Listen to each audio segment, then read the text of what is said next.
two-camera sort of intro for it, but we could get you reading it first. So, Okay.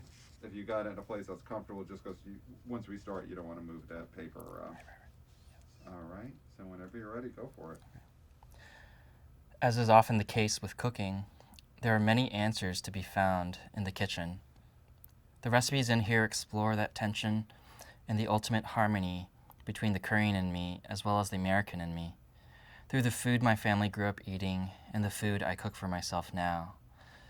At the end of the day, this is all, for me, food that tastes like home, from the very good kimchi jjigae that fuels my weary soul, to the crispy lemon pepper bulgogi that feeds my friends when they come over, or the gochugaru shrimp and roasted seaweed grits I make for myself when I'm feeling especially homesick for Georgia and for my mom.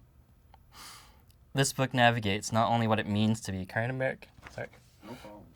Oh fuck! I have to say this. I have to read this in one of my events, so it's good practice. It's just like. Listen, and this will happen, and it's totally fine. Okay. This book navigates not only what it means to be Korean American, but how, through food and cooking, I was able to find some semblance of strength, acceptance, and confidence to own my own story. This story is mine, to be sure, and my family's, but it's also a story about the Korean American experience, one that in the history of this country is often never at the center. It's about all the beautiful things that come with being different, and all the hard things that come with that too. My hope is that in reading this book, you'll see yourself in it, whether you're Korean, Korean American, or neither, whether your family immigrated to Atlanta, Los Angeles, or Little Rock. Because at the heart of this book is really a story about what happens when a family bands together to migrate and cross oceans in search of a new home.